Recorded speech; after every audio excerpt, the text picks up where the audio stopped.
बिस्मिल्लाहिर्रहमानिर्रहीम। अस्सलाम वालेकुम दोस्तों, क्या हाल है? ठीक हैं आप? खैरियत से?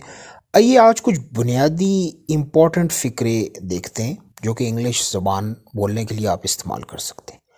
मतलब की बात करो, कम टू द पॉइंट। मतलब की बात करो, कम टू द पॉइंट।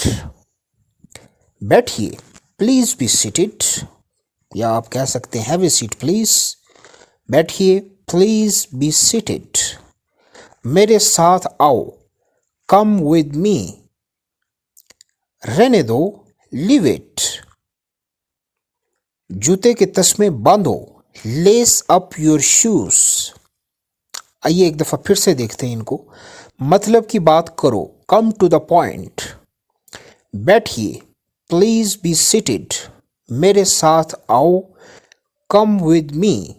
रहने दो, लीव इट। जूते के तस्मे